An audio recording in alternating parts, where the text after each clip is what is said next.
A paz do Senhor, queridos irmãos e irmãs, alunos e alunas, nós estamos iniciando agora o estudo da lição 5, que é a última lição dessa disciplina de epístolas. Na lição 5, nós vamos estudar as demais epístolas chamadas epístolas universais, aquelas epístolas que não foram escritas para um grupo específico, mas que têm um caráter mais universal. Já estudamos na lição 4 duas delas, Tiago e Hebreus, e agora nós vamos estudar as demais epístolas universais, e são as epístolas de Pedro, a primeira e a segunda, as epístolas de João, primeira, segunda e terceira epístola, e a epístola de Judas. Essas são as epístolas que vamos estudar agora na lição 5 e vamos aprender tudo o que Deus tem para nós através dessas lições. Nós vamos iniciar com a primeira epístola de Pedro, que é exatamente uma epístola com características muito próprias e muito interessantes, porque vem de um homem que tem muita vivência com Deus. Pedro é um homem experimentado em todas essas coisas, e a epístola de Pedro é exatamente de autoria do apóstolo Pedro, aquele que foi apóstolo de Jesus, aquele que andou com Jesus e que muitas experiências tem com Jesus. A autoria da epístola não foi questionada por ninguém e nós sempre tivemos a epístola sendo chamada de primeira epístola geral de Pedro, e ele, inclusive, quando escreve a segunda epístola, ele fala sobre ter escrito a primeira, o que já autentica a primeira epístola. Também nós vamos ver Eusébio dizendo no livro História Eclesiástica que Papias faz menção aos escritos de Pedro dessa epístola. Irineu, um dos pais apostólicos, na obra Contra as Heresias, também faz menção da epístola de Pedro, o que nos deixa com muita tranquilidade para compreender que a epístola é realmente do apóstolo Pedro. E ele se apresenta exatamente assim, ele diz: Pedro, apóstolo de Jesus Cristo. Logo, se trata exatamente do apóstolo Pedro, que nós já conhecemos, e também naquele fragmento que já citamos, o fragmento muratório, o muratoriano, nós encontramos ali a menção às epístolas de Pedro, e é um fragmento muito importante porque é possivelmente o fragmento mais antigo que nós temos do Novo Testamento e vai nos afirmar a existência da epístola e da autoria de Pedro que ali está. Pedro é um homem conhecido de todos. Ele escreveu, como já disse, a segunda epístola afirmando essas questões, e é alguém que não somente fala do que outros disseram, mas é alguém que foi testemunha das aflições de Cristo. É alguém que estava com Cristo em todos os momentos. Pedro fazia parte daquele grupo mais seleto, juntamente com Tiago e João, os filhos de Zebedeu, que participou dos grandes momentos da vida de Jesus. Em muitas situações, como no Monte da Tentação e outros, Pedro está ali presente e ele participa de tudo isso. Logo, quando nós olhamos para a história de Pedro, nós podemos ver alguém que tinha autoridade para falar e para atestar essas coisas. Primeiro, ele é Simão Pedro, Shimon, como se diria em hebraico, é um nome comum, muito encontrado naquela região, e Pedro é um nome grego. Então é um nome que é de alguém daquela época em que o mundo helênico mistura-se com o mundo romano e interage com o mundo judeu, e ele tem então um nome judeu, um nome hebraico, aramaico, um nome grego. Simão Pedro é irmão de André e ele trabalhava na indústria da pesca, vivendo como pescador, possivelmente morando em Cafarnaum, onde Jesus também residiu. E ele é um dos primeiros a ser chamado por Jesus, porque Jesus encontra logo André, e André é quem leva Pedro a Jesus. logo é um dos primeiros a participar do ministério de Jesus, antes até de outros discípulos que foram chamados. Pedro, portanto, é um dos discípulos mais próximos de Jesus. Ele está presente em grandes momentos em que Jesus está fazendo milagres, como quando curou a filha de Jairo, ou em outros momentos mais específicos, como no Monte da Transfiguração, ou em outros momentos mais complicados, quando Jesus entra para o seu julgamento, ou mesmo em situações quando corre ao sepulcro para ver se Jesus já havia realmente ressuscitado. Pedro está presente em todos esses momentos e é um dos discípulos mais próximos de Jesus para que ele possa ser testemunha de todas essas coisas que Jesus realizou. É um homem zeloso, é um homem que tem cuidado pelas coisas de Deus, é um homem que está pronto para tomar iniciativas em prol do zelo da sua fé, mas ao mesmo tempo é um homem precipitado, é um homem que faz coisas que não gostaria de fazer porque age no momento do impulso e dessas questões. Pedro é aquele homem que está ali quando Jesus pergunta quem os filhos dos homens dizem que eu sou, e um diz João, o outro é um profeta, é Elias, e Pedro é aquele que salta e diz, tu és o Cristo, o Filho do Deus vivo. Mas logo em seguida, quando Jesus disse que ia a Jerusalém, deveria padecer, é Pedro também que salta e disse, não, isso jamais deve acontecer.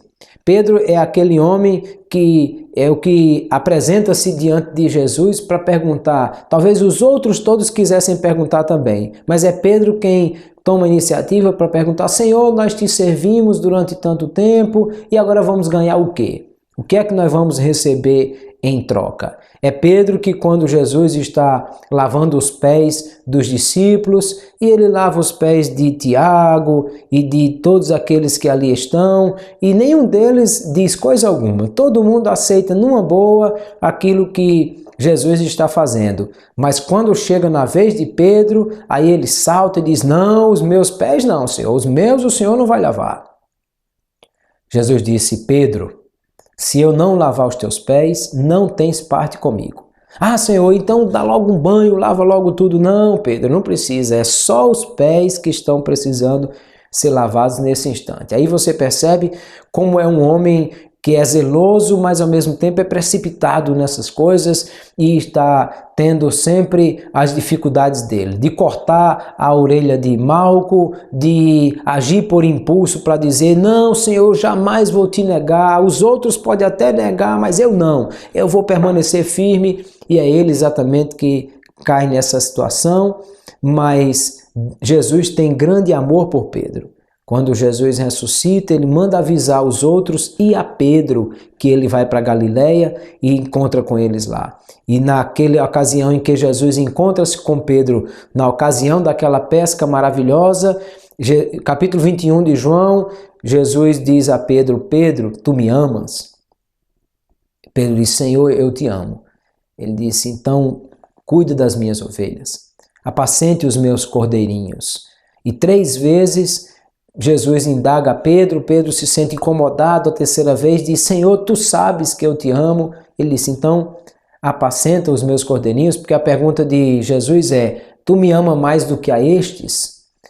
Não está claro se Jesus está perguntando se Pedro ama mais do que os outros discípulos, ou se Pedro ama mais a Jesus do que ama os peixes que ele está pescando, mas o fato é que Pedro entende que Jesus está cobrando dele um compromisso de amor, e é esse Pedro que, depois de enfrentar tantas dificuldades, Jesus disse, olha Pedro, hoje você faz o que quer, se veste como quer, vai para onde quer, mas um dia você vai envelhecer.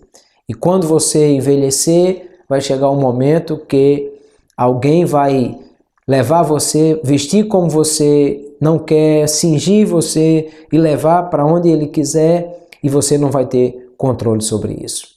E aquele Pedro tão aguerrido, tão batalhador, tão cheio de força, lá na frente, quando escreve a epístola, já é um Pedro idoso, já é um Pedro muito mais maduro, já é um Pedro que tem muito mais controle do seu impulso, e ele vai escrever dizendo assim: lançando sobre ele toda a vossa ansiedade, porque ele tem cuidado de vós. É esse Pedro que vai escrever essa epístola, e é um Pedro que se coloca numa situação de um dos líderes da igreja. Aliás, uma das situações difíceis e complicadas com relação a Pedro é exatamente aquela afirmação de Jesus que nós já discutimos quando falamos nos evangelhos, mas que vale a pena retornar à questão, porque Jesus disse: tu és Pedro, sobre esta pedra edificarei a minha igreja. Mateus capítulo 16 e versículo 18. Então, do que está falando? Será que Pedro era aquele que possuía as chaves dos céus, como há quem acha que o molho de chaves dos céus está nas mãos de Pedro? Será que Pedro era a pedra sobre quem a igreja foi edificada? Será que Pedro foi o primeiro Papa e foi o líder da igreja a quem Jesus entregou a sucessão apostólica quando disse: apacenta os meus cordeirinhos? Na verdade, nada disso é o que a Bíblia afirma. A Bíblia apenas Jesus faz um trocadilho ali com o nome de Pedro, porque pedra é um fragmento de pedra, mas Jesus está referindo-se à rocha, e ele não está dizendo que é sobre Pedro que vai edificar a igreja. Jesus está dizendo que ele vai edificar a igreja ou sobre o próprio Jesus, que é a pedra, porque o apóstolo Pedro, quando escreve a sua epístola, ele diz: esse Jesus é a rocha, é a pedra que os edificadores rejeitaram, mas Deus pôs como pedra principal da construção. Então é possível que Pedro está escrevendo isso na sua epístola exatamente para responder essa questão. Não, a pedra não sou eu, a pedra é Jesus. Jesus é que é o fundamento da igreja sobre o qual a igreja foi construída. Ou talvez Jesus estivesse dizendo que sobre aquela afirmação de Pedro, que o Senhor era o Filho de Deus, do Deus Altíssimo, o Cristo, o Filho do Deus Altíssimo, talvez sobre essa afirmação é que Jesus disse: é sobre isso que eu edificarei a minha igreja. Mas fato é que Pedro, em momento nenhum, se autoproclamou líder da igreja, ou que fosse o Papa, ou nem mesmo a história registra que ele tenha sido o líder principal da igreja, nem naquele momento, nem no momento posterior. Nós já tratamos aqui, quando falamos da epístola de Tiago, que no momento do concílio de Jerusalém, Pedro não é o líder do concílio, mas Tiago é quem se apresenta para dizer a que chegaram e qual foi o resultado daquele concílio. O apóstolo Paulo é quem sai edificando igrejas por todo o mundo, e ele vai citar uma relação que tem com Pedro, quando ele diz que estava com os crentes lá em Antioquia, aquela igreja que era uma igreja gentílica, mas que havia muitos judeus, e quando Pedro chegou ali, Pedro sentava com todos e comia com todos, não havia nenhum problema, nenhuma acepção. Até porque, como já comentamos, Pedro entendeu na casa de Cornélio que Deus não faz acepção de pessoas. Mas Paulo diz que quando os judeus chegaram, deve ter chegado uma turma de Jerusalém, de judeus e tal, e aí Pedro, quando viu agora que tinha uma turma de Jerusalém, aí ele não sentou mais com os gentios e sentou-se em separado com os judeus, como os judeus faziam. E Paulo vai dizer que repreendeu duramente a Pedro na face, ou seja, se Pedro fosse o Papa, o grande líder da igreja, aquele que Jesus entregou as chaves dos céus e que agora é o sucessor apostólico de Jesus, era muito complicado para o apóstolo Paulo estar confrontando Pedro dessa forma. Na verdade, Pedro é mais um dos apóstolos, um grande apóstolo sim, um grande líder sim, um grande homem de Deus sim, mas não aquele que é o Papa, ou que é a pedra, ou que possui as chaves dos céus, as chaves da igreja. Depois que Jesus é levado aos céus e depois da conversa com Pedro em Caná da Galileia, na Galileia, na pesca, então Pedro realmente toma ânimo e continua fazendo a obra do Senhor, e é nessa situação que ele escreve essa carta. A epístola de Pedro, tanto Jerônimo no livro Homens Ilustres, diz que Pedro, depois de haver exercido a função de bispo de Antioquia e ter pregado aos crentes em Ponto, ou seja, ele fala de locais onde Pedro teria trabalhado, diz que no segundo ano do governo de Cláudio ele foi para Roma e que ali ele teria sido morto em Roma.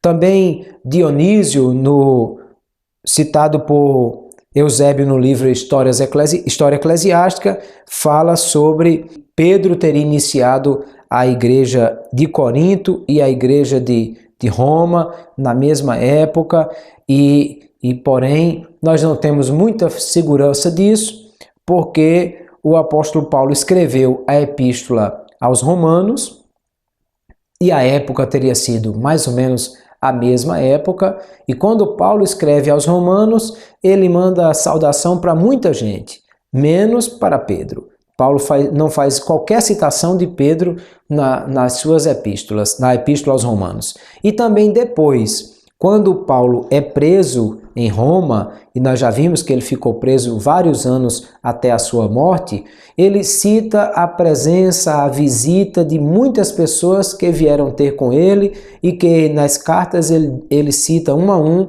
e nenhuma vez cita que Pedro estivesse em Roma ou que Pedro tivesse visitado ele em Roma ou coisas parecidas. Então, nós preferimos ficar com as Escrituras. Pedro é um apóstolo de Jesus Cristo que foi muito usado por Deus para fazer a obra do Senhor. Para quem Pedro escreve a sua epístola? Ele diz: Pedro, apóstolo de Jesus Cristo, aos estrangeiros dispersos no Ponto, Galácia, Capadócia, Ásia e Bitínia.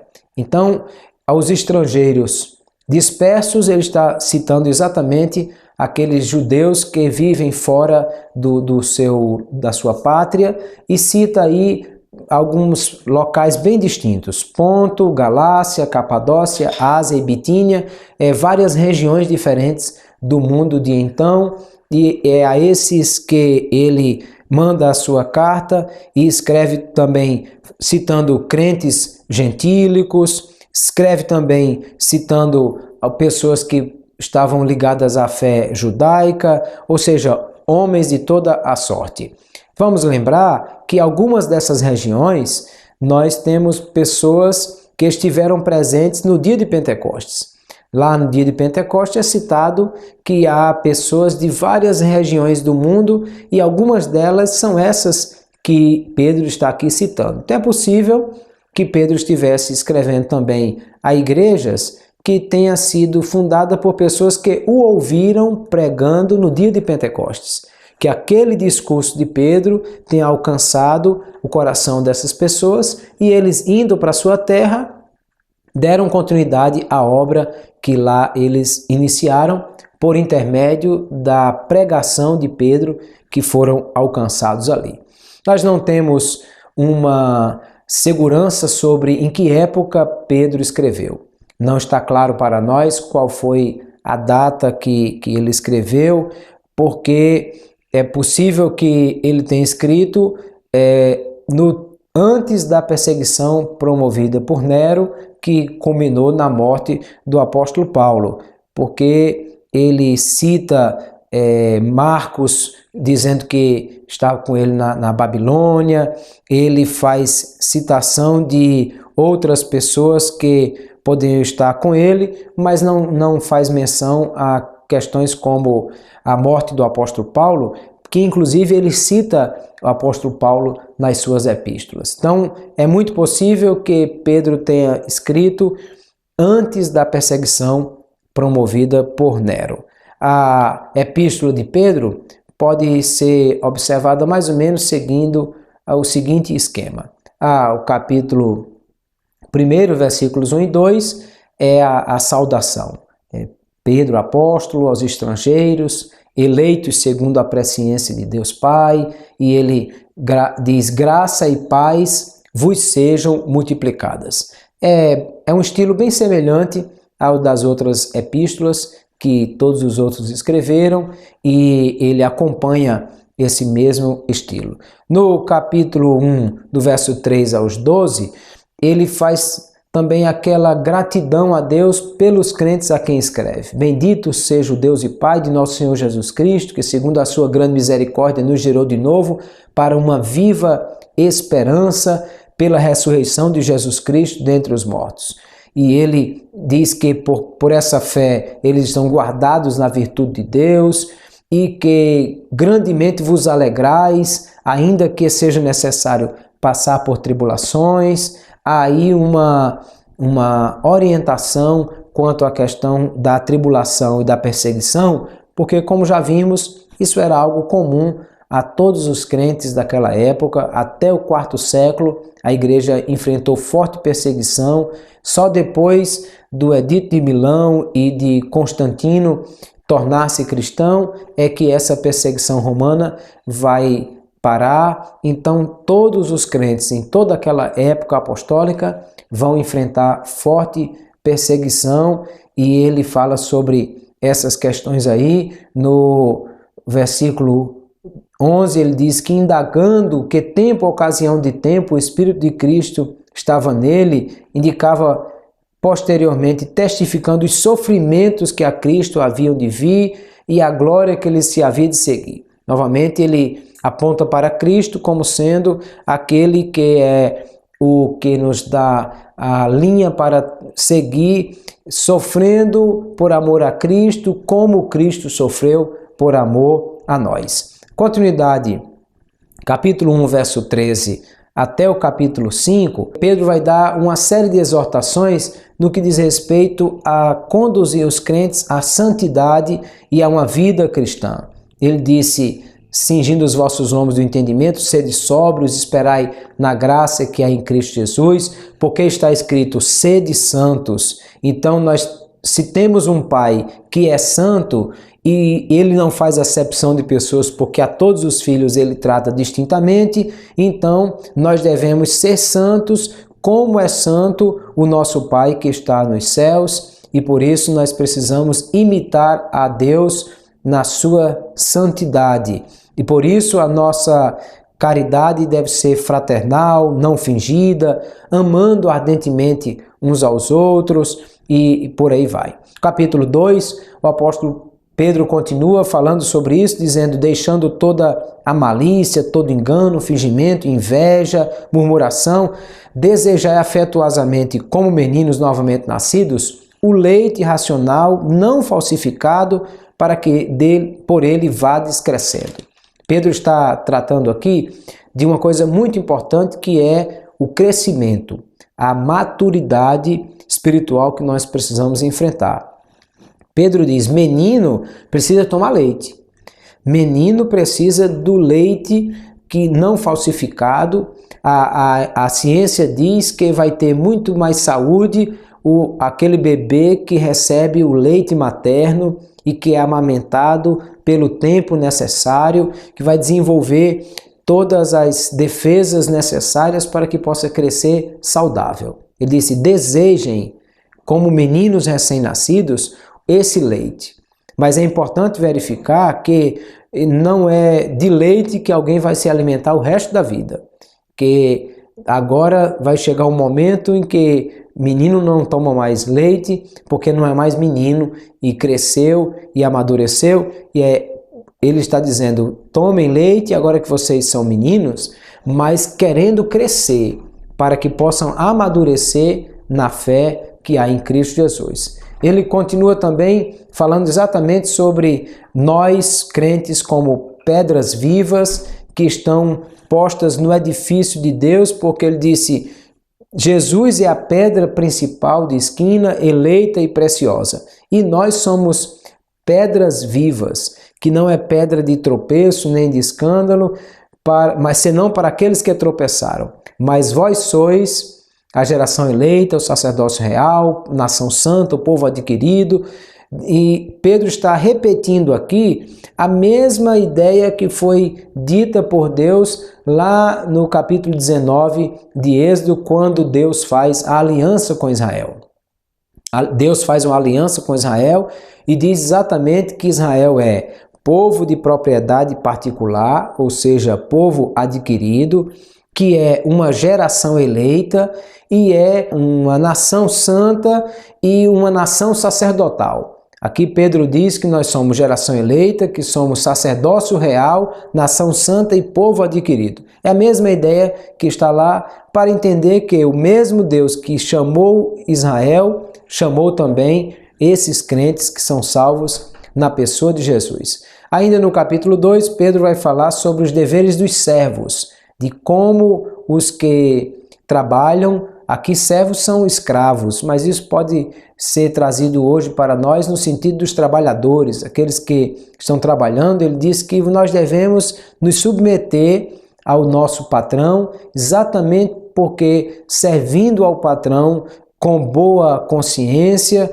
nós vamos ter uma condição de estar servindo a Deus, que é exatamente para isso que nós fomos chamados, para dar o exemplo, porque Jesus padeceu e não murmurou e não criou nenhum problema, mas antes ele entregava a Deus, que julga justamente. E se agora nós somos salvos na pessoa de Jesus, precisamos cuidar disso. Capítulo 3 ainda ele fala sobre os deveres domésticos, as mulheres que devem se sujeitar aos seus maridos, e ele diz que se a mulher tem um marido que não obedece à palavra, sem palavra ou sem falar, sem a necessidade de dizer alguma coisa, essa mulher vai ganhar o seu marido pelo seu procedimento. Se ele não obedece à palavra, vai ser ganho pelo seu procedimento sem palavra. Ou seja, a irmã cujo marido não é crente, ou que desviou-se, ou que não quer seguir a Cristo, não é gritando, falando e reclamando que essa irmã vai ganhar o seu marido, mas é através de um procedimento sadio, que ele diz que é exatamente não apenas a beleza exterior, mas a beleza interior de um trajo que é precioso diante de Deus. É aí que está o segredo para uma vida familiar que vai agradar a Deus. Por isso mesmo ele diz que as santas mulheres se adornavam assim e elas tinham Sara como modelo, que era alguém que servia a Abraão. Mas antes que alguém pense que só a mulher é cobrada por Pedro, Pedro vai dizer também que os maridos devem habitar com entendimento com as suas esposas, entendendo que elas são mais frágeis, vaso mais fraco, mas co-herdeiras da graça da vida, ou seja, o mesmo preço que Jesus pagou pelos homens, pagou também pelas mulheres, e a mesma herança espiritual que os homens vão receber, elas também vão. Pedro diz, para que não sejam impedidas as vossas orações. Capítulo 3, ele continua falando sobre a paciência nas aflições, que é um tema recorrente em todas as epístolas, e ele fala sobre nós padecermos por amor da justiça e sermos bem-aventurados. E ainda no capítulo 4, o apóstolo Pedro está falando, apontando para Jesus como exemplo para nós que padecemos. Ele diz, porque Cristo padeceu por nós na carne, armai-vos também com esse pensamento que aquele que padeceu na carne já cessou do pecado, para que no tempo que vos resta na carne, não vivais mais segundo as concupiscências dos homens, mas segundo a vontade de Deus. Ou seja, se eu tenho Jesus como exemplo, como modelo, e eu olho para Jesus como aquele que padeceu por mim, eu também vou padecer por Cristo e não cair no pecado dos homens e ter dificuldades com relação a isso. Pedro ainda nos cobra no capítulo 4 com respeito à mordomia cristã.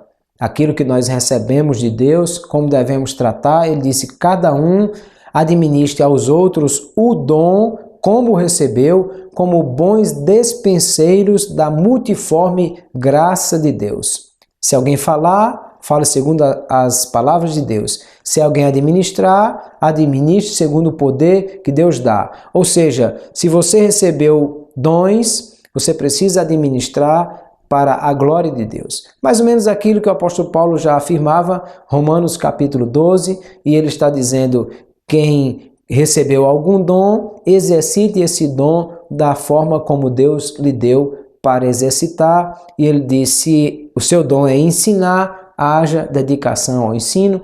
Pedro segue aqui a mesma temática para falar sobre essas questões. Ainda no capítulo 5, Pedro está falando sobre aqueles que lideram a igreja. Aos presbíteros que estão entre vós, admoesto eu, que sou também presbítero com eles, ou seja, aqueles que estão na liderança, pastoreando a igreja e que estão cuidando deles.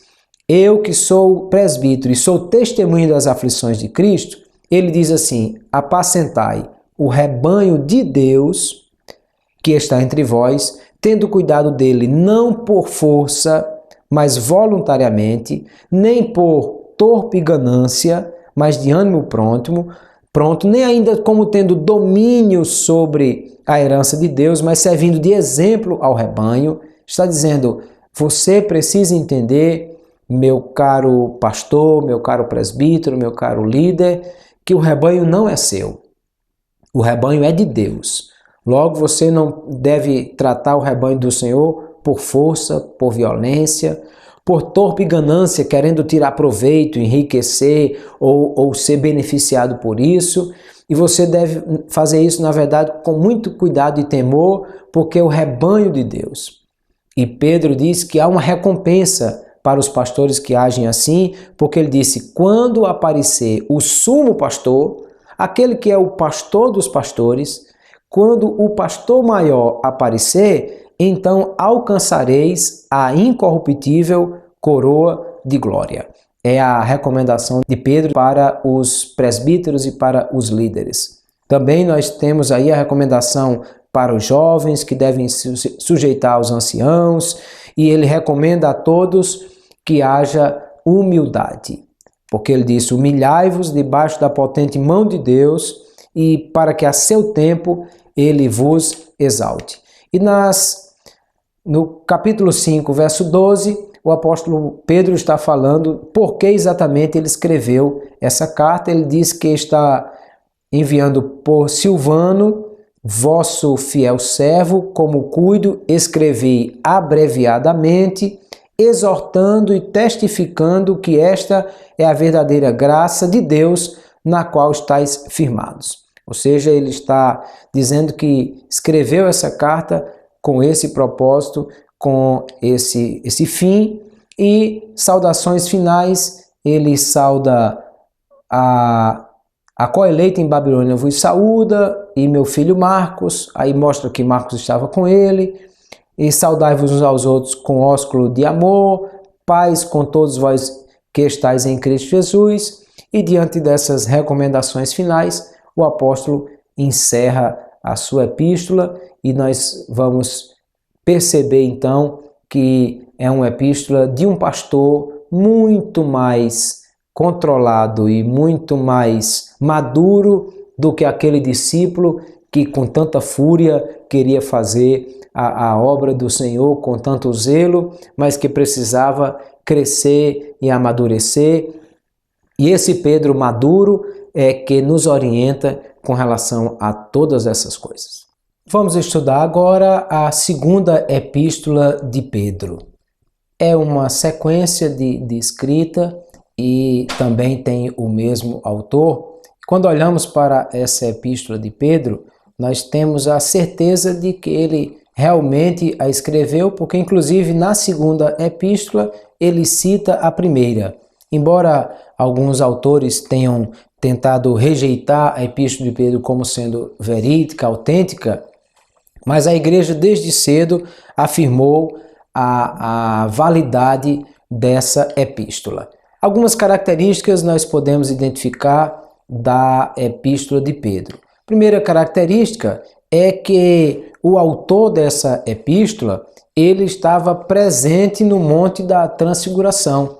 Capítulo 1, versículo 16 em diante, ele disse que ele estava no momento em que Cristo recebeu de Deus glória e honra, quando disse: "Este é o meu Filho amado, em quem me comprazo", e que eles ouviram essa voz dirigida do céu, estando com ele no Monte Santo. Então, o autor da epístola estava presente no Monte da Transfiguração, no momento exato em que a epístola, que Jesus transfigurou-se. Aí nós podemos perceber que ali no Monte da Transfiguração haviam Tiago e João juntamente com Pedro, mas é Pedro quem se dirige a Jesus dizendo: "Senhor, vamos fazer aqui 3 tendas, uma para ti, outra para Moisés, outra para Elias". Então, está muito claro que Pedro é uma figura muito presente e atuante ali durante aquele momento no Monte da Transfiguração. E o autor da segunda epístola aqui estava presente no monte quando está falando, citando aqui as palavras que Deus disse a Jesus. Também, outra característica aqui é que ele tem uma situação muito semelhante, um ponto de vista muito semelhante à segunda epístola. Basicamente, as mesmas recomendações, a mesma orientação, a mesma forma de enxergar a fé e a vida cristã é o que está na segunda epístola de Pedro e, portanto, não há nada que venha a contradizer a isso. E a outra característica é que, quando lemos a epístola de Judas, Judas faz muitas citações de Pedro, inclusive da segunda carta. Ele cita muitas coisas de que Pedro tinha falado e que tinha escrito nas suas epístolas e, portanto, isso serve como base, como uma afirmação daquilo que Pedro escreveu na sua epístola. Nós não temos total segurança com relação a quando foi escrita essa epístola, mas possivelmente por volta do ano 68 ou 69, é o que alguns citam como tendo sido a época da escrita da epístola de Pedro. Se nós formos observar a escrita, o estilo é muito semelhante à da primeira carta, porque segue aquela ideia de orientar os crentes a respeito do sofrimento, da fé, todas essas questões. Observando aí a estrutura da epístola de Pedro, a introdução, Pedro diz: "Simão Pedro, servo e apóstolo de Jesus Cristo, aos que conosco alcançaram fé igualmente preciosa, pela justiça de nosso Deus e Salvador Jesus Cristo, graça e paz vos sejam multiplicadas". Então, é Simão Pedro que está se identificando nessa carta. Na continuidade do capítulo 1, versículo 3 em diante, Pedro está falando sobre virtudes cristãs. Ele disse que a vida, a piedade, pelo conhecimento daquele que nos chamou, ele nos deu tudo isso, e por essas grandíssimas e preciosas promessas, ele diz que Deus fez isso para que nós participássemos da natureza divina. Portanto, uma vez que somos assim, nós devemos acrescentar com toda diligência a vossa fé, a virtude, a ciência, a temperança, a paciência, a piedade, o amor fraternal, a caridade. Tudo isso ele diz que vai fazer com que os crentes possam aumentar nessas coisas e deixar de ser estéreis no conhecimento de nosso Senhor Jesus Cristo. É seguindo aquela mesma linha da primeira epístola que disse: "Desejem o leite para que vocês cresçam". Ou seja, vocês são crentes para amadurecer na fé, para crescer naquilo que é o que Ele nos concedeu e para que seja amplamente concedida a entrada no reino eterno de nosso Senhor e Salvador Jesus Cristo. Na continuidade do capítulo 1, versículo 12 em diante, o apóstolo Pedro está falando sobre qual o propósito dessa mensagem e ele diz que, pelo que não deixarei de exortar-vos sempre acerca dessas coisas, ainda que bem as saibais, estejais confirmados na presente verdade, E quando Pedro está falando sobre isso, ele está falando que ele está querendo despertar-vos com admoestações, porque sabe que está perto de morrer, porque diz, brevemente hei de deixar este meu tabernáculo, como o Senhor Jesus Cristo me tem revelado. Aqui é um Pedro idoso, sabendo que pouco tempo lhe resta, mas que quer passar as instruções para os crentes, porque ele diz que não vos fizemos saber a virtude e a vinda de nosso Senhor Jesus Cristo segundo fábulas ou coisas compostas artificialmente, mas nós mesmos vimos a sua majestade, e aí ele dá o relato de como foi o que ele experimentou, viu ali no Monte da Transfiguração. Agora, tem uma coisa que me chama muito a atenção nesse relato de Pedro. Pedro diz assim, nós estivemos lá no Monte Santo. Eu vi o Senhor transfigurar-se na sua glória. E nós ouvimos a voz do Senhor que dizia, este é o meu filho amado em quem me comprazo. Ouvimos essa voz dirigida do céu e nós tivemos essa experiência. Pedro poderia dizer, então, o que nos firma é a experiência. O que temos é o testemunho do que vimos. Mas quando Pedro fala sobre a experiência, ele disse, temos muito firme a palavra dos profetas, a qual bem fazeis em estar atentos, porque ele diz que os profetas, eles escreveram recebendo de Deus aquilo que lhes foi dado, porque ele disse que nenhuma profecia da Escritura é de particular interpretação, porque a profecia nunca foi produzida por homem algum, mas homens santos de Deus falaram inspirados pelo Espírito Santo. A palavra aqui que Pedro usa para dizer inspirados é movidos. Movidos como alguém que está sendo conduzido por uma fé que lhe produz um movimento. É um objeto que não tem a capacidade de controlar-se por si mesmo, mas que é movido, que é conduzido por alguém. Vamos pensar, por exemplo, uma caneta. Quando alguém toma uma caneta e escreve, se você perguntar quem escreve, ora, quem escreve diretamente é a caneta, porque é a caneta quem está produzindo a tinta para produzir o texto que ali está. Mas a caneta não tem vontade própria. A caneta não tem capacidade em si mesma de produzir o texto. Ela está apenas sendo movida pela mão que lhe leva a produzir o texto. É dentro dessa ideia que Pedro disse, não foi os homens que produziram o texto sagrado. Não foram os homens que produziram as Escrituras, mas eles foram movidos, inspirados pelo Espírito Santo, que era a mão que conduzia a caneta para escrever.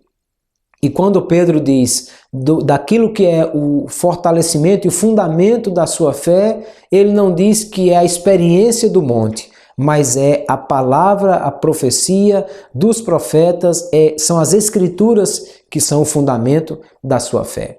Pedro então continua na sua epístola, o capítulo 2, ele está falando sobre alertar os crentes a respeito dos falsos mestres que ali estão e de pessoas que estão falando coisas que são contrárias à fé. Ele disse, houve entre vós falsos profetas, que também têm falsos doutores, que falam de heresias encobertas e que negam o Senhor, e Pedro está recomendando que os crentes tenham cuidado com relação a esses mestres, porque muitos seguirão as suas dissoluções e será blasfemado por eles o caminho da verdade.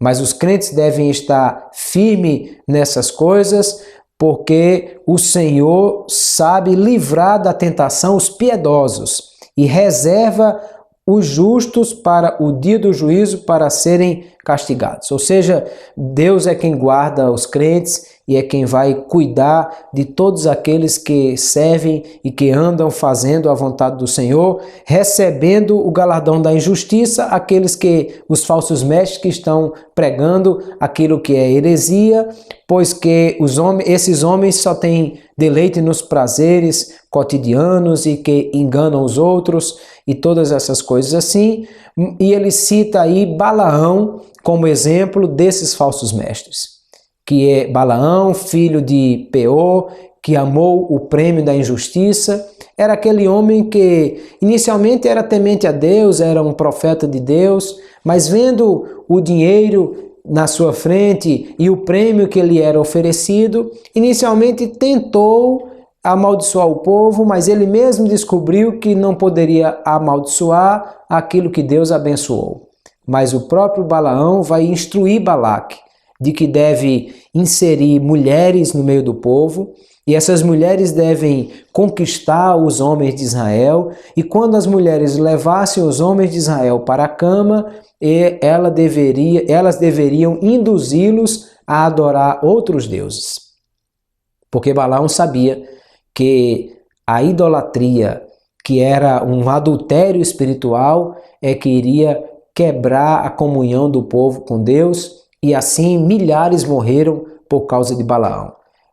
Pedro então associa Balaão com esses falsos mestres para dizer que eles também vão conduzir o povo para o mesmo fim que Balaão conduziu, mas ele diz que isso é um regresso ao passado, porque ele diz que isso é parecido com a porca, o cão que voltou ao seu próprio vômito e a porca lavada que voltou ao espojador da lama, porque depois que vocês foram lavados e foram santificados e foram envolvidos pelas coisas do mundo e forem vencidos por elas, então o último estado se torna pior do que o primeiro.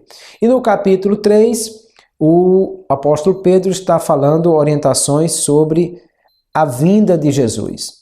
Como deve ser vista aquilo que é a esperança dos crentes que esperam a vinda do Senhor. E ele disse, sabendo primeiro isso, que nos últimos dias virão escarnecedores, andando segundo as suas próprias concupiscências, dizendo, onde está a promessa da vinda?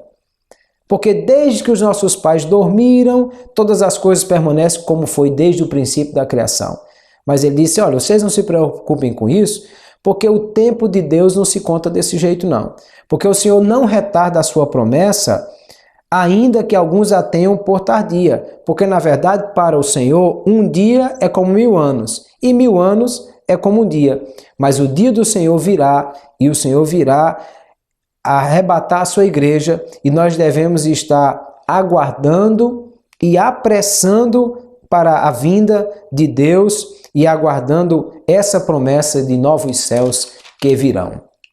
Pedro então conclui a sua carta com observações finais, dizendo que os crentes devem permanecer naquilo que eles receberam, porque disse inclusive que, citando aqui as questões da esperança que há em Cristo, ele disse, porque, portanto, amados, guardai-vos de que pelo engano dos homens sejais juntamente arrebatados e descaiais da vossa firmeza. Antes, crescei na graça e conhecimento de nosso Senhor e Salvador Jesus Cristo. A Ele seja dada a glória, assim agora como no dia da eternidade. Perceba que a temática da segunda epístola é muito semelhante à primeira. Crentes precisam estar firmados em Cristo, precisam crescer e tornar maduros, não cair no engano dos homens e continuar firmes esperando a vinda de nosso Senhor Jesus Cristo. Vamos iniciar agora o estudo das epístolas de João, primeira, segunda e terceira epístola. Então nós sabemos que esse João, que é autor das epístolas, é aquele mesmo João, autor também do Evangelho e autor também do livro do Apocalipse. É aquele que era um dos discípulos bem próximos de Jesus, que reclinava a cabeça no peito de Jesus no dia da ceia. É o mesmo João que vai estar presente em todos os momentos em que Jesus separou um grupo pequeno para si, porque ele fazia parte daquele trio, junto com Tiago, seu irmão, e Pedro, que estavam sempre presentes nos maiores eventos, nos momentos mais íntimos de Jesus, seja no Monte da Transfiguração, na casa de Jairo, ou até mesmo no momento em que eles estão sendo tratados ali por Jesus no jardim do Getsêmani, após o momento da crucificação ao pé de Jesus, que corre para o túmulo para ver se Jesus realmente ressuscitou. É esse João que nós já conhecemos, estudamos com mais pormenores quando estudamos o Evangelho. Esse João é o autor da epístola. E a epístola de João, ela claramente pode ser vista em função dessa comparação que nós podemos fazer com o Evangelho. Há muitas coisas que João trata na sua epístola que no Evangelho é tratado de forma semelhante. 2 versículos aqui só para nós entendermos. Primeiro, o Evangelho de João, a epístola de João, capítulo 2, verso 5, ele diz: mas qualquer que guarda a sua palavra, o amor de Deus está nele verdadeiramente aperfeiçoado. Nisso conhecemos que estamos nele. Perceba o que é que João está dizendo, de que estar em Cristo significa guardar a sua palavra. Lá no Evangelho de João, ele cita as palavras de Jesus, 14:23, dizendo: Jesus respondeu e disse: se alguém me ama, guardará a minha palavra, e o meu Pai o amará, e viremos para nele e faremos nele morada.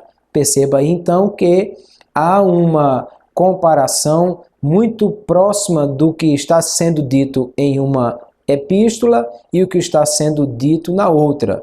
Aí dá para nós percebermos que a mesma pessoa escreveu as duas coisas. Por exemplo, no 1 João 3:8, João vai dizer assim: quem comete o pecado é do diabo, porque o diabo peca desde o princípio.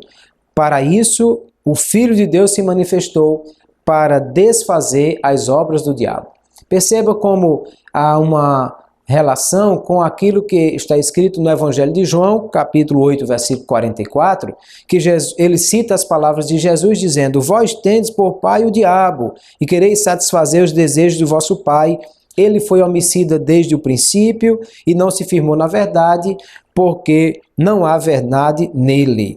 Então, João diz que o diabo peca desde o princípio, Jesus diz que ele é homicida desde o princípio, e aí uma relação. E muitas outras comparações poderiam ser feitas. Você tem aí no seu livro várias outras passagens que você pode conferir, mas é exatamente para percebermos que quem escreveu o Evangelho escreveu também as epístolas, e isso claramente pode ser visto. Logo, nós podemos encontrar aí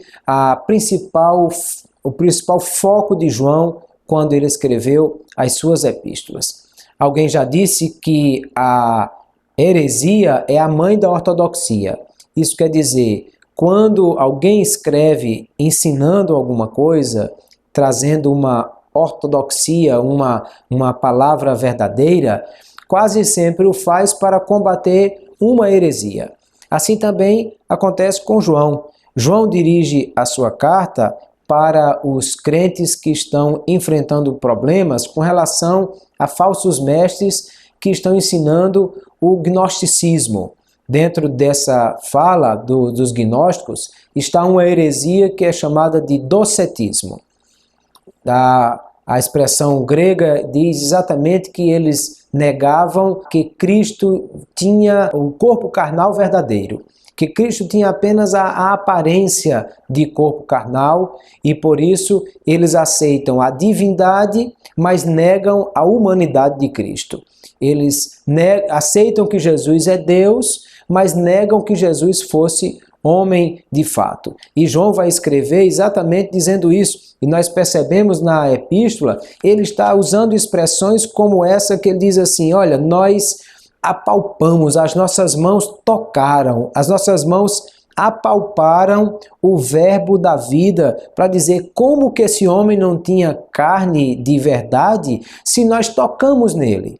Como que ele não era um corpo humano real se nós pegamos, as nossas mãos tocaram no verbo da vida. Lá na frente ele vai escrever ainda capítulo 4, verso 20, dizendo exatamente que essa é uma coisa que nós devemos usar como método para identificar os falsos mestres gnósticos, porque ele diz que aquele que não está ou não confessa que Jesus veio em carne é exatamente esse que é o espírito do anticristo e que nós devemos evitá-lo, porque todo espírito que confessa que Jesus veio em carne é de Deus. Por isso é que o foco de João aí é exatamente os gnósticos, aqueles que estão ensinando o docetismo, e João escreve para combater esses crentes que estão tendo o ataque desses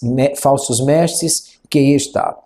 Vamos conhecer então qual a estrutura do livro da primeira epístola de João. No primeiro momento, a introdução, ele está falando exatamente da encarnação de Cristo, dizendo que o que era desde o princípio, vimos com os nossos olhos, contemplamos, nossas mãos tocaram, aquilo que nós já falamos que está associado a essa questão. Depois, capítulo 1, a partir do versículo 5, João está falando sobre como nós devemos viver em comunhão com Deus e com Jesus Cristo, e ele disse que Deus é luz, nele não há treva nenhuma. Se dissemos que temos comunhão com ele e andamos em trevas, então nós estamos mentindo, não praticamos a verdade, mas se andamos na luz, como ele está na luz, temos comunhão uns com os outros.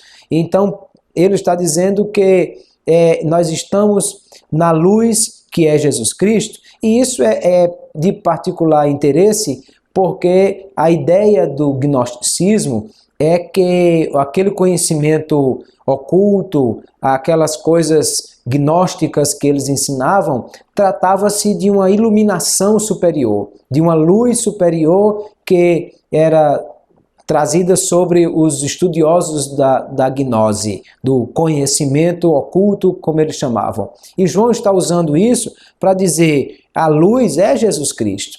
E se nós andamos na luz como Jesus, que é a luz, está, então nós temos comunhão com Cristo. Não são os gnósticos que têm comunhão com Cristo, porque tem uma luz espiritual especial, mas é quem está em Cristo, que anda na luz, que está nessa condição.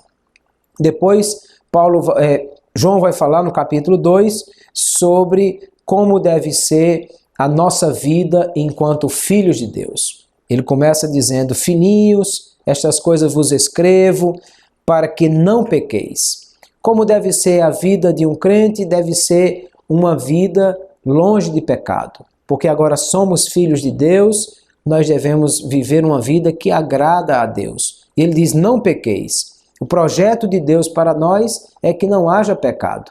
Mas o que acontece é que nós estamos ainda no corpo pecaminoso. Nós ainda temos essa capacidade de pecar, porque ainda não estamos livres do pecado. Então João diz, filhinhos, não pequeis. Agora, se vocês pecarem, vocês têm um advogado diante do Pai, que é Jesus Cristo, o justo. É interessante observar que essa expressão advogado, que aqui João está usando, é a mesma expressão que ele usou lá quando falou do Consolador, no capítulo 14. Advogado vem a palavra parakletos no grego, quer dizer aquele que foi chamado para estar junto. É a mesma expressão da palavra que foi traduzida para o português do latim advocatus. Ad, ou a junção, algo que é de juntar, e vocatus, chamamento, chamado para estar junto. É a mesma coisa que significa parakletos, que aqui em João é traduzido como advogado, lá no Evangelho é traduzido como consolador, ou seja, alguém que está ao nosso lado para nos ajudar nas nossas limitações, nas nossas fraquezas, naquilo que precisamos. João disse, projeto de Deus para vocês é que vocês não pequem. Agora, se vocês pecarem, não está tudo perdido. Nós temos um advogado diante do Pai, que é Jesus Cristo, o justo. Ele está lá exatamente para nos ajudar nas nossas limitações, nas nossas fraquezas, e por isso nós devemos estar atentos para viver uma vida como filhos de Deus. É aí a orientação de João para os nossos irmãos, e ele continua dizendo que por causa de sermos filhos de Deus, nós devemos viver uma vida separados do mundo e que nós somos realmente aperfeiçoados no conhecimento daquilo que estamos nele. Novamente, aqui a expressão de João é para confrontar os gnósticos, porque conhecimento aqui é de gnose, o que eles diziam ter conhecimento superior, mas ele diz, qualquer que guarda a palavra, o amor de Deus nele está verdadeiramente aperfeiçoado, nisso conhecemos que estamos nele. João vai tratar isso dizendo exatamente que o amor é a grande marca do cristão, que ele disse, outra vez vos escrevo um mandamento novo, que é exatamente sobre andarmos com ele na luz, porque aquele que diz que está na luz e aborrece o seu irmão, até agora está em trevas. Ou seja, o amor é a marca do cristão que está na luz, e não o gnóstico que tem uma iluminação superior. Ele diz, filhos escrevo-vos pelo seu nome são perdoados os pecados, pais escrevo-vos porque conheceste aquele que é desde o princípio, jovens escrevo-vos porque venceste o maligno, eu vos escrevi filhos porque conheceste o Pai, eu vos escrevi pais porque já conheceste aquele que é desde o princípio, e eu já escrevi jovens porque sois fortes e a palavra de Deus está em vós e já venceste o maligno.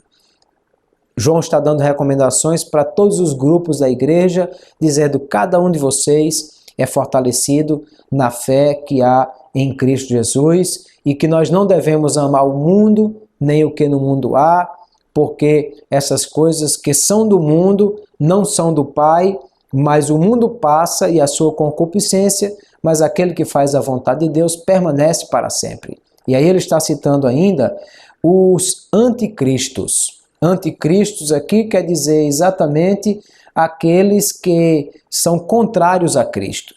Não é necessariamente aquele anticristo, a besta do Apocalipse, mas exatamente aquele que ele disse, saíram de nós, mas não eram de nós, porque se fossem de nós, ficariam conosco. Ou seja, falsos mestres que estavam infiltrados dentro da igreja, mas que afastaram-se por causa das suas heresias. E ele diz que é mentiroso aquele que nega que Jesus é o Cristo, é o anticristo esse mesmo que nega o Pai e o Filho, e aquele que confessa o Pai também confessa o Filho e vice-versa.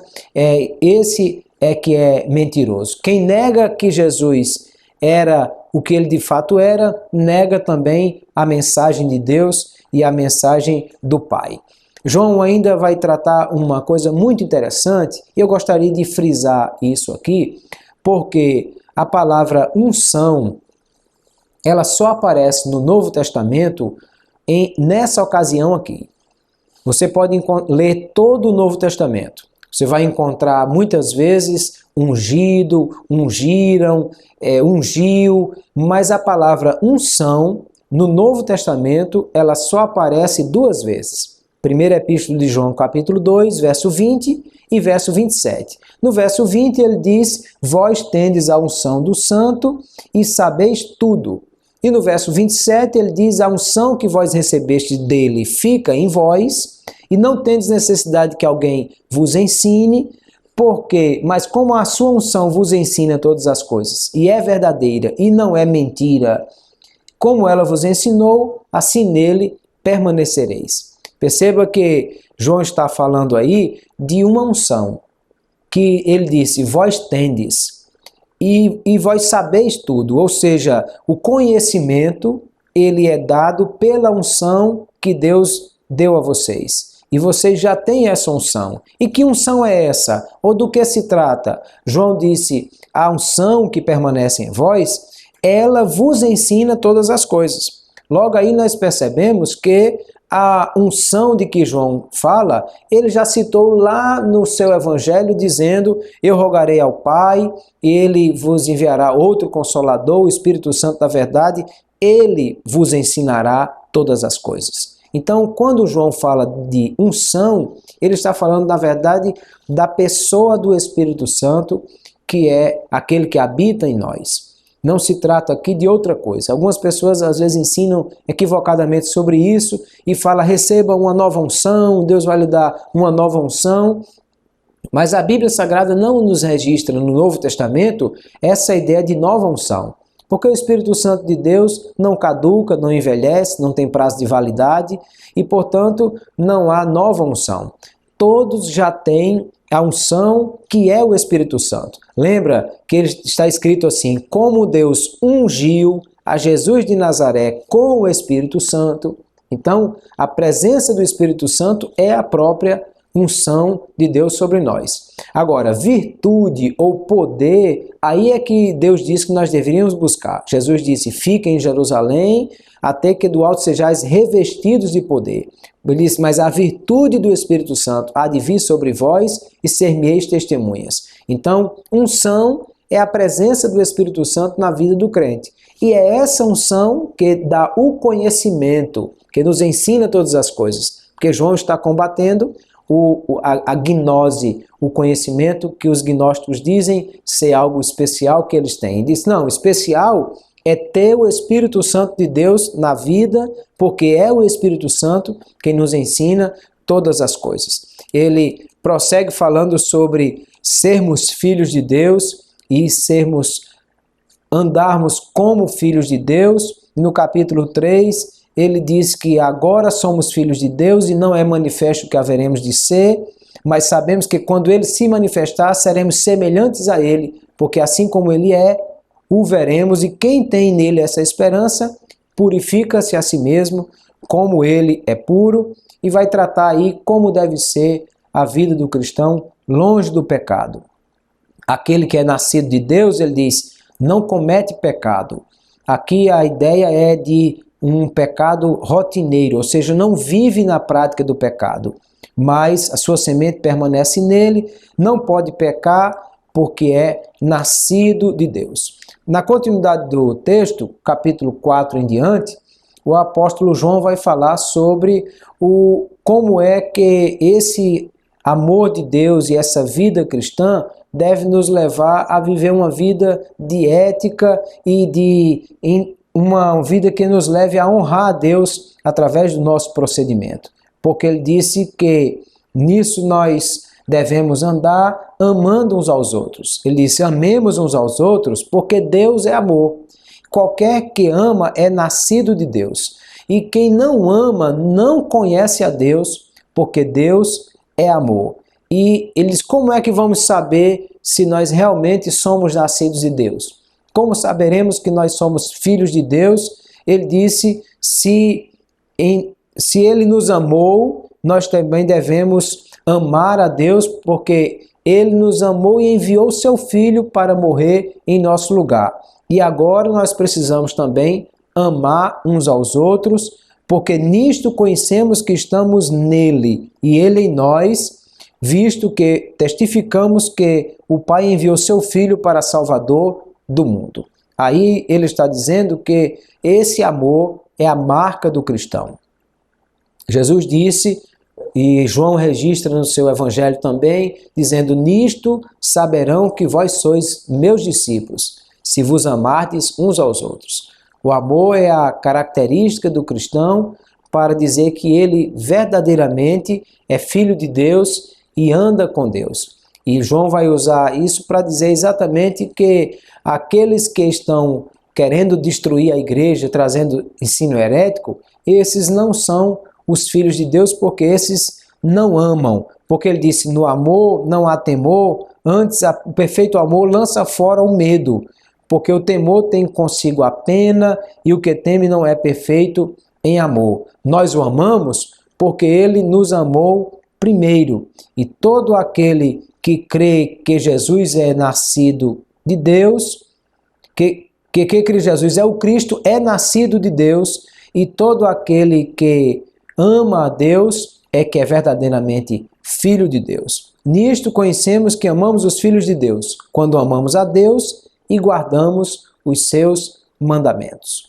É o mesmo contexto que já falamos de Jesus Cristo dizendo: quem me ama, guarda as minhas palavras, aquele que me ama é aquele que obedece às minhas palavras. É aí que vamos entender se realmente nós somos filhos de Deus. João vai encerrar a sua epístola com algumas orientações finais, falando sobre a grandeza da vida cristã, e ele diz: essa é a confiança que temos nele. Se pedirmos alguma coisa segundo a sua vontade, ele ouve, e que ele nos ouve em tudo que pedimos, por isso sabemos que alcançamos as petições que fizemos. Veja que coisa maravilhosa João está dizendo: aquele que pede a Deus qualquer coisa segundo a sua vontade, ele ouve.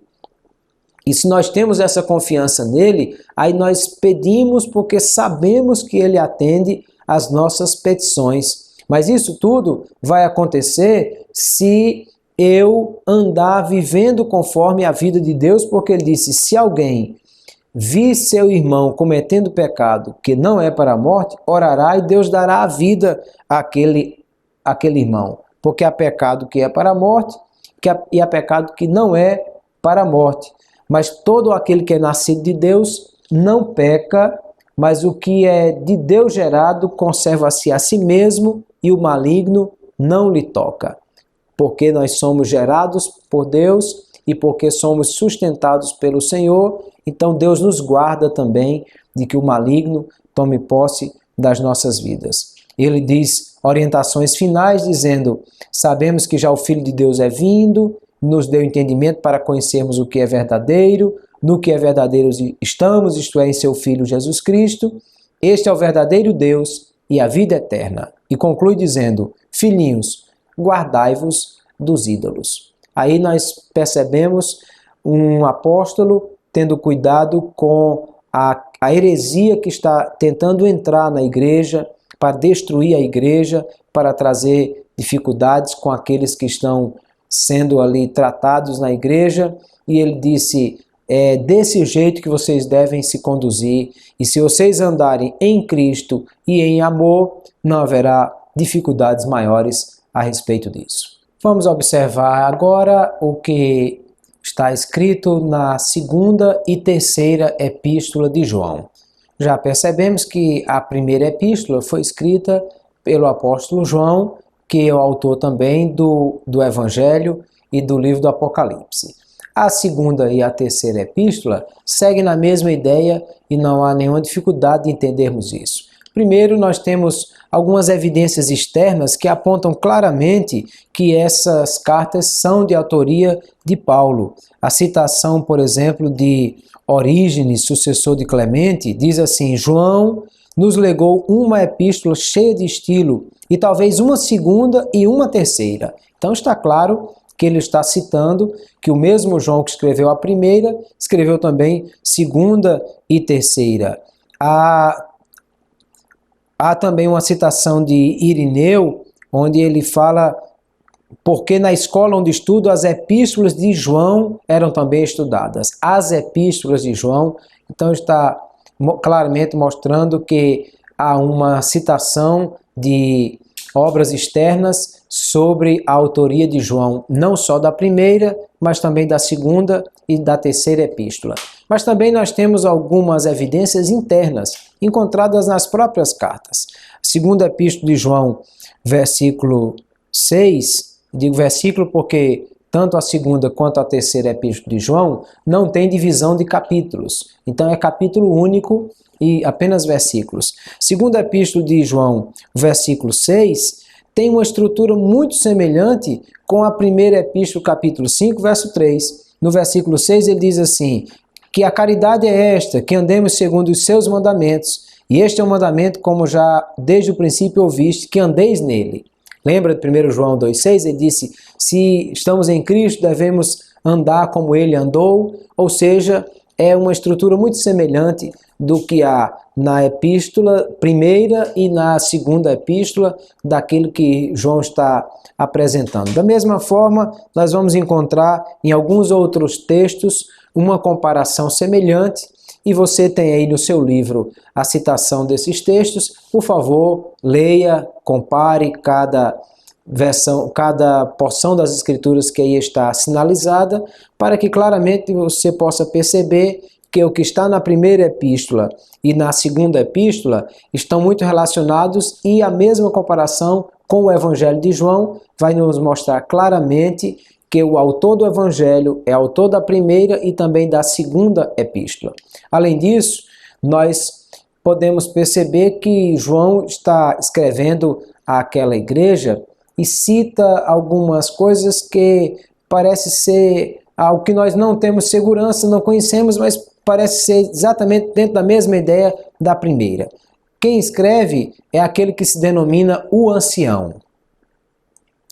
O ancião é o próprio João, e aqui João escreveu essa epístola muito possivelmente já no final da carreira, lá para o ano 90, próximo ao momento em que ele foi lançado na prisão em Patmos. Por isso ele se denomina o ancião, não só pela idade, mas pelo posto que ele ocupa, porque ancião aqui também é mesmo presbítero, a mesma ideia. Ele diz: o ancião, a senhora eleita e a seus filhos. Não está claro para nós de quem se trata. Poderia ser uma pessoa que está naquela igreja e que tem uma certa importância na igreja e aos filhos dessa pessoa. Mas há autores que pensam que João usa a expressão senhora para referir-se à própria igreja. Então a senhora eleita seria a igreja e seus filhos, os membros da igreja que ali estão e que permanecem dentro da igreja. A ideia da segunda epístola é que ele vai tratar a igreja e vai cuidar da igreja, seguindo aí a linha doutrinária da primeira carta. Ele está falando sobre o que nós devemos cuidar, porque já há muitos enganadores que entraram no mundo e que não confessam que Jesus veio em carne, e que esse tal é o enganador e o anticristo, ou seja, é a mesma coisa que João disse na primeira carta. Aqueles que não confessam que Jesus veio em carne são os gnósticos, que achavam que Jesus não tinha um corpo verdadeiramente humano e que negavam a humanidade de Jesus. E esses que são enganador e o anticristo é a mesma ideia que ele já citou na primeira epístola, que o espírito do anticristo é aquele que nega Cristo e que nega também Deus e que nega também a condição de Cristo como homem perfeito que veio a essa terra e encarnou-se. Ele vai também falar sobre: se alguém vem ter convosco e não traz essa doutrina, não recebais em casa, nem tampouco os saudeis. A orientação é exatamente para que esses enganadores, esses mestres, não sejam recebidos em casa, porque João entende que eles, na verdade, só trazem confusão e dificuldade para o povo. E ele conclui a segunda epístola dizendo que tem muito mais para escrever, mas não quis fazer com papel e tinta, mas espera ir ter com eles e falar boca a boca. Ou seja, aqui é um bilhete, na verdade, é uma pequena carta dizendo: olha, é só para vocês lembrarem que vocês devem cuidar e não deixar que esses falsos enganadores levem ensino herético até vocês, mas nem recebam em casa. Eu tenho muito mais orientações para dar a vocês, mas eu não quis escrever, eu prefiro ir até vocês e dizer boca a boca. E ele conclui dizendo: saúdam-te os filhos de tua irmã, a eleita. Novamente, não há certeza sobre de quem é que ele está falando ou quem são os filhos da sua irmã, mas é possível que ele esteja falando mesmo daquela igreja de onde ele está para a outra igreja para quem ele escreve, e está citando essas questões. Na continuidade, a terceira epístola de João, que é também bem curtinha e está aí diretamente associada à primeira, e nós vamos entender que essa epístola de João também tem um destinatário um pouco diferente agora. Ele diz que é dirigida a terceira epístola a Gaio. Ele diz o presbítero, a mesma coisa de o ancião, como ele se referiu na segunda epístola. Ele diz o presbítero ao amado Gaio, a quem na verdade eu amo.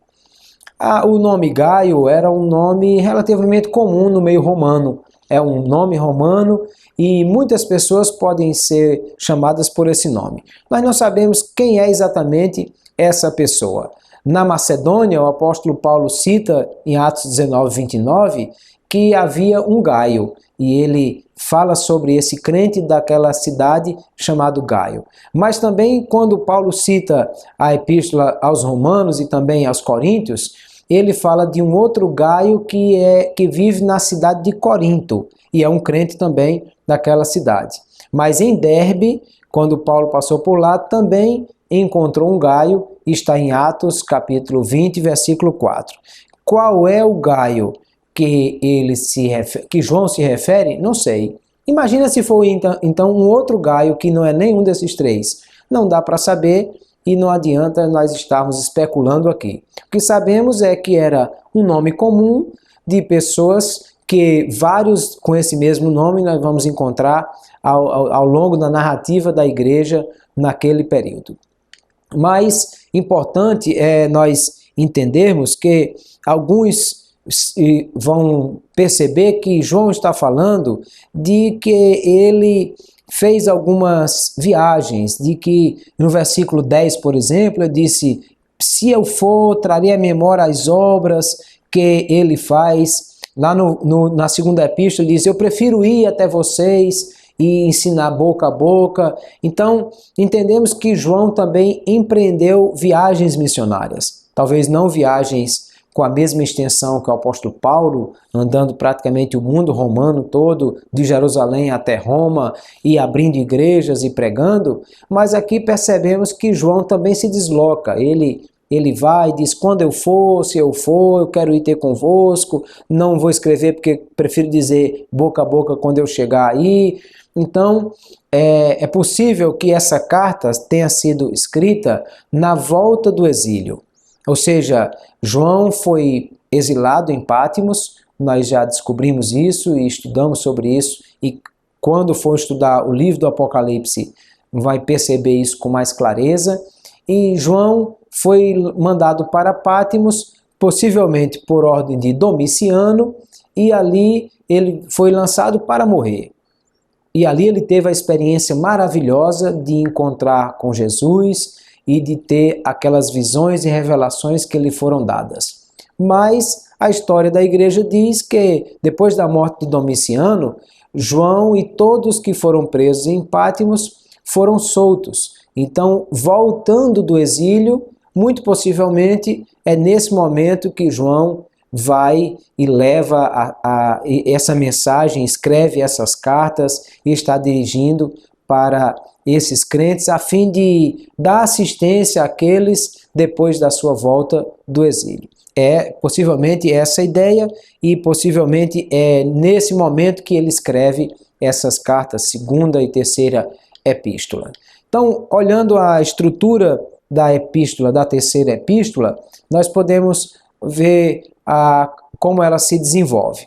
Os versículos 1 e 2 é a saudação dele a Gaio.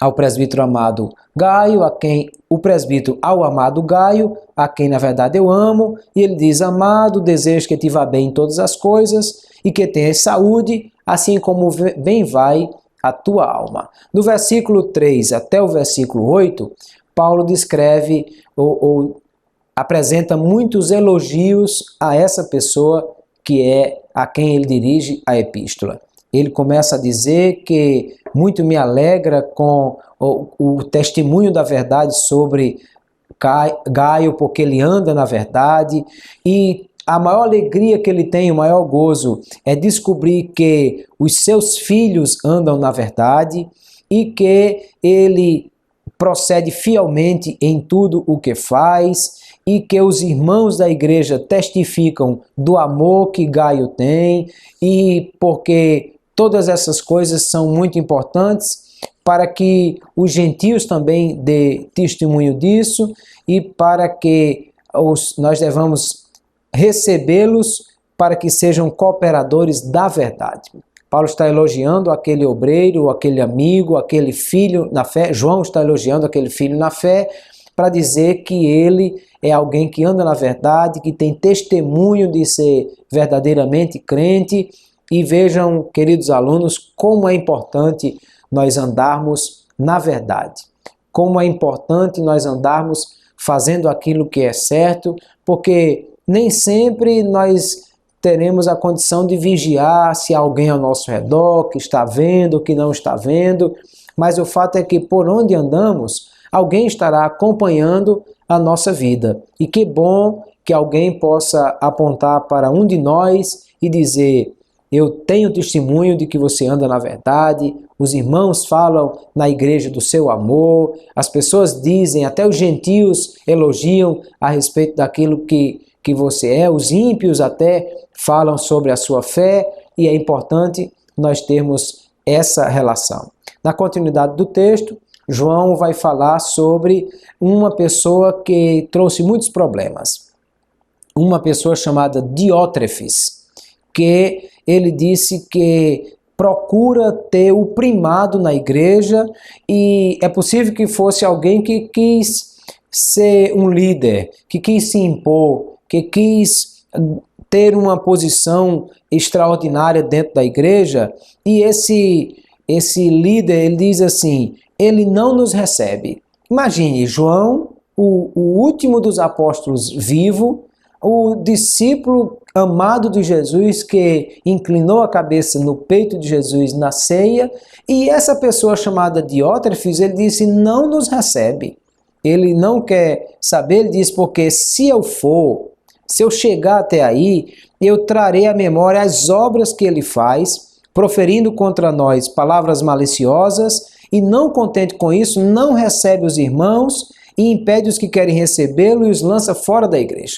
Alguém que estava fazendo uma seleção, esse aqui eu recebo, esse não, joga fora os crentes da igreja e está causando dificuldades, e até o versículo 10 ele fala sobre essa pessoa com muita dificuldade, mas dá orientações a Gaio dizendo, não sigas o mal, mas o bem, quem faz o bem é de Deus, mas quem faz mal não tem visto a Deus, e certamente ele está se referindo a Diótrefes e dizer que ele não é alguém que segue a Deus, e diz assim, todos dão testemunho de Demétrio, até a mesma verdade, e também nós testemunhamos, e vós bem sabeis que o nosso testemunho é verdadeiro. Ou seja, agora ele cita Demétrio como exemplo.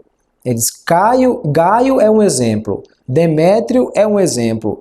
Ele é alguém que a verdade atesta sobre ele, mas Diótrefes não, é alguém que tem causado dificuldade, e ele vai concluir a epístola dizendo, eu tinha muito mais para escrever, mas também não quero escrever com tinta, espero ver-te brevemente e falaremos boca a boca. É a mesma situação da segunda epístola, e ele conclui dizendo, paz seja contigo, os amigos te saúdam, saúda os amigos pelos seus nomes.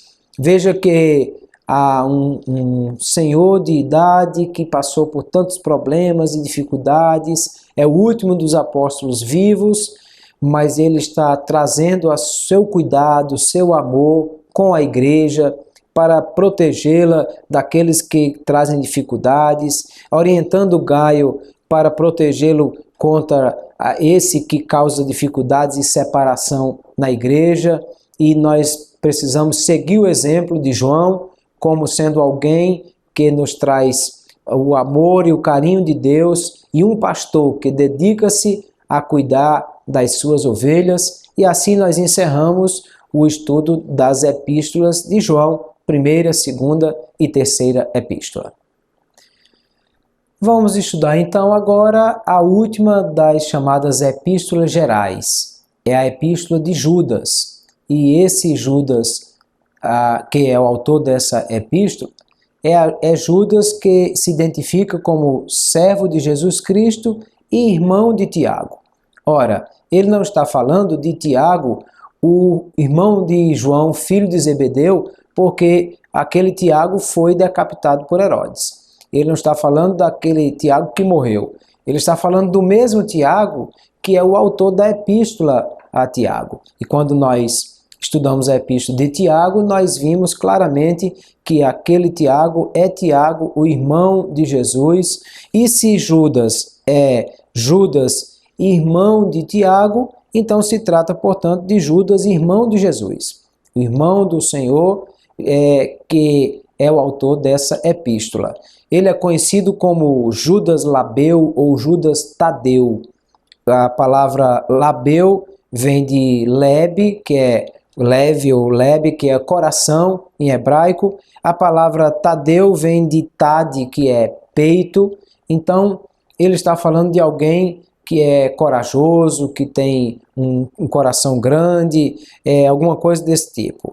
Várias vezes nós vamos encontrar alguém citando dessa forma Judas Tadeu ou Judas Labeu para diferenciá-lo de Judas o Iscariotes, que foi quem traiu a Jesus e causou tantos problemas e dificuldades. E aí em João capítulo 14, versículo 22, nós vamos ver uma citação que diz assim: disse-lhe Judas, não o Iscariotes, de onde procede, Senhor, que estais para manifestar a nós e não ao mundo? Ou seja, ali é uma citação de que quem falou foi Judas Tadeu, Judas, o irmão do Senhor, e não Judas, o Iscariotes. Por isso ele diz Judas, não o Iscariotes. A igreja, para diferenciar os dois e não fazer essa confusão, chamou então Judas, o autor da epístola, irmão de Tiago e irmão de Jesus, de Judas Tadeu ou Judas Labeu. Nós temos a informação da história da igreja. Na verdade, Jerônimo escreve no seu comentário sobre Mateus que Judas foi enviado ao país Edessa e para encontrar-se com o rei de Edessa, que era Abgarus, e que de lá ele teria ido pregar na Síria, na Arábia, na Mesopotâmia e depois foi martirizado na Pérsia. Seguindo o exemplo de todos os outros apóstolos, com exceção de João, Judas também foi martirizado e também deu a sua vida pela causa do Evangelho, e isso não é diferente de todos os outros que nós já vimos. O Evangelho de Jesus Cristo que foi pregado por Judas é aquele mesmo que foi pregado por Tiago e por todos os outros, porque ele também fala de prisão, de sofrimento, de todas essas coisas que são próprias de todos os cristãos daquela época, e todas as epístolas abordam situações como essa. Quando escreveu e aonde escreveu, não está muito claro para nós, porque inclusive há alguns que questionam a autenticidade do livro de Judas, porque Judas cita uma questão do corpo de Miguel, do corpo de Moisés sendo discutido com Miguel e Satanás a respeito do corpo de Moisés, e claramente os estudiosos identificam que esse é um escrito encontrado no livro de Enoque. O livro de Enoque é um livro apócrifo e o Antigo Testamento não cita essa disputa de Miguel e Satanás pelo corpo de Moisés, mas Judas vai fazer citação disso. Então, alguns até achavam que essa epístola não poderia ser canônica em função disso. Mas, na verdade, Judas ele apenas está mencionando o livro de Enoque e não quer dizer que ele concorda com tudo que há no livro de Enoque ou que defende que o livro de Enoque seja um livro canônico ou coisa parecida.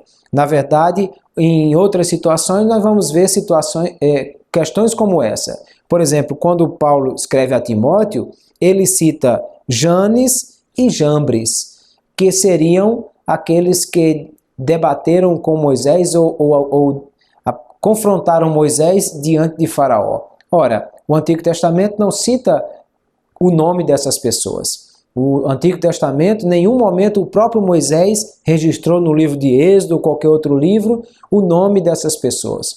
Mas, de alguma forma, o apóstolo Paulo tinha essa informação. De alguma maneira, o apóstolo Paulo conhecia isso pela tradição judaica, pelo conhecimento que ele possuía da época, então ele cita Janes e Jambres como sendo nomes dos magos de Faraó. Da mesma forma, não é difícil nós entendermos que essa informação citada por Judas pode ser uma informação verdadeira, embora o Antigo Testamento não registre, mas também o Antigo Testamento não diz nada contra ou diz que alguma coisa desse tipo não aconteceu. Portanto, o livro Epístola de Judas poderia estar enquadrado aí entre os anos 65 e 80, não há muita segurança de quando foi que Judas escreveu essa epístola. Aí nós vamos entender então que por que Judas escreveu. Ele demonstra claramente por que ele está escrevendo essa epístola, dizendo que está escrevendo com toda diligência acerca da comum salvação, ou seja, é para exortar os crentes e a liderança da igreja a manter-se firme na fé. Como muitos outros apóstolos, Judas preocupa-se com a saúde espiritual da igreja, preocupa-se com aquilo que a igreja está enfrentando, e então ele escreve com essa finalidade de sustentar os crentes e dar a eles uma motivação adicional para seguir na fé que há em Cristo Jesus. Então vamos observar a estrutura do livro de Judas, que também é um livro que não possui divisão de capítulos. É um capítulo único e possui divisão de versículos. O versículo 1 e 2, ele disse a identificação: Judas, servo de Jesus Cristo e irmão de Tiago, aos chamados, queridos em Deus Pai, conservados por Jesus Cristo, a misericórdia, a paz e a caridade vos sejam multiplicadas. É a identificação do autor da carta.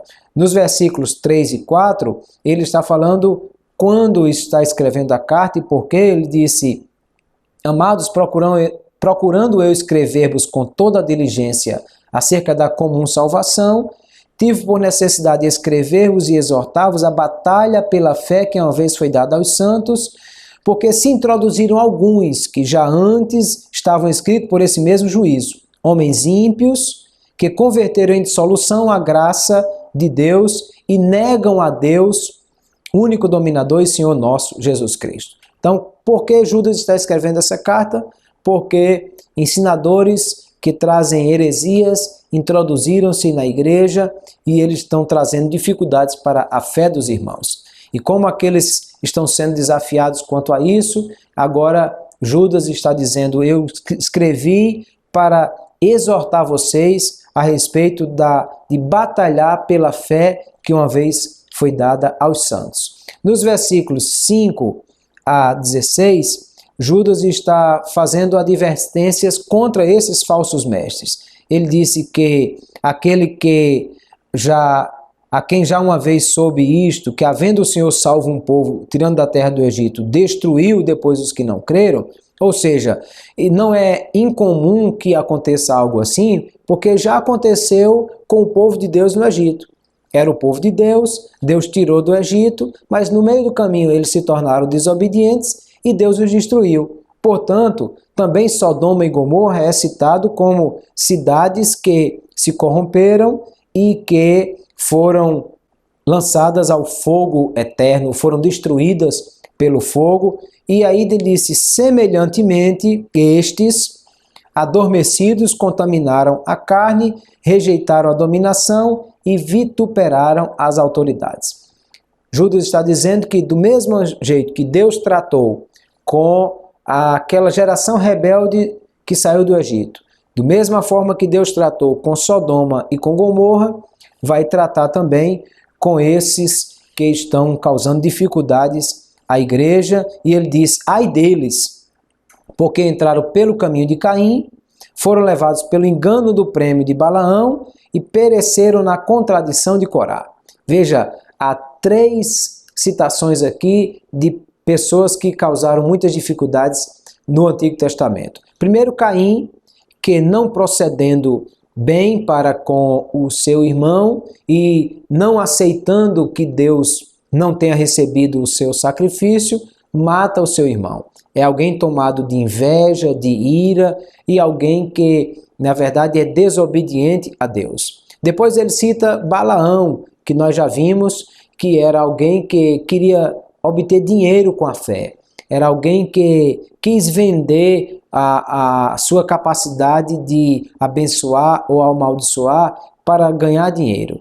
Como não conseguiu amaldiçoar o povo, ganhou dinheiro com as informações que deu a Balaque para que o povo entrasse em maldição. E ele cita ainda Corá ou Coré, que foi aquele que levantou-se contra Moisés, questionando a autoridade de Moisés, para dizer que Moisés não era alguém que tinha toda a autoridade de Deus.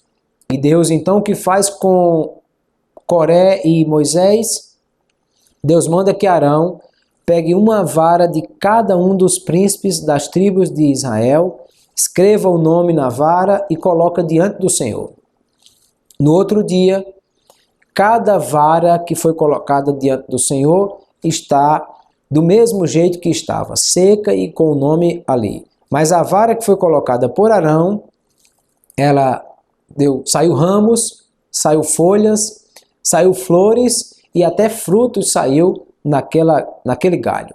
Era Deus atestando a autoridade dele e dizendo que Coré era um rebelde, porque levantou-se contra a autoridade de Deus. Judas diz: esses que estão trazendo engano para a igreja são semelhantes a esses aí, a Caim, a Balaão e a Coré ou Corá, e eles são manchas em vossas festas de caridade, banqueteando-se, apacentando-se, sem temor, nuvens levadas sem água pelo vento de uma parte para outra, ou seja, são pessoas realmente que não têm nenhuma segurança e que não têm nenhuma firmeza, e disse que destes profetizou Enoque, dizendo: eis que é vindo o Senhor com milhares de seus anjos para fazer juízo e para condenar dentre eles todos os ímpios. Aqui Judas está dizendo que esse povo vai receber o justo castigo de Deus e que eles serão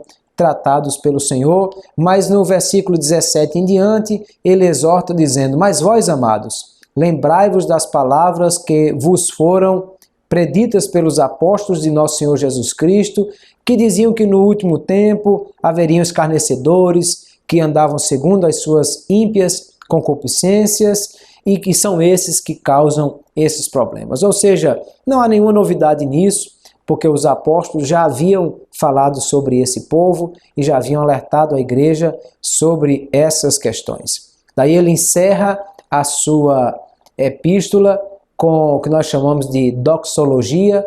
Doxa é a palavra grega para glória.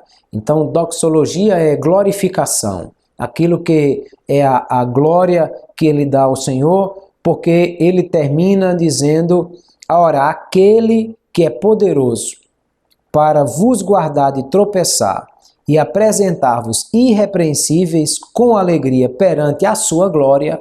E aí ele diz: ao único Deus, Salvador nosso por Jesus Cristo, nosso Senhor, seja glória e majestade, domínio e poder, antes de todos os séculos, agora e para todo o sempre. Amém.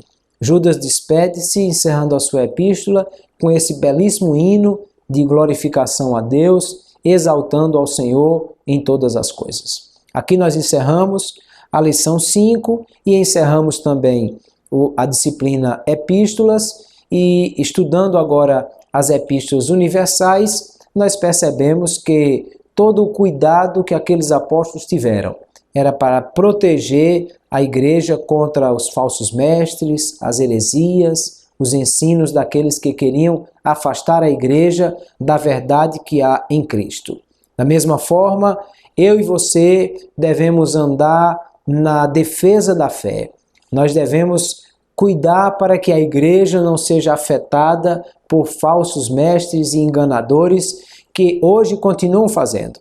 Aqueles enganadores daquela época, eles apenas trocaram de roupa e hoje estão novamente atuando e querendo destruir a igreja e trazer confusão para aqueles que andam na fé, mas assim como aqueles apóstolos escreveram para defender a igreja, nós também devemos nos levantar para sustentar a bandeira do Evangelho de Cristo, para proteger a igreja contra os falsos ensinos e para guardar aquela fé que é a verdadeira fé de nosso Senhor Jesus Cristo. Que Deus abençoe vocês, que o Senhor fortaleça-os na fé e que o Senhor levante muitos de vocês para serem defensores da fé que uma vez foi dada aos santos. Deus os abençoe.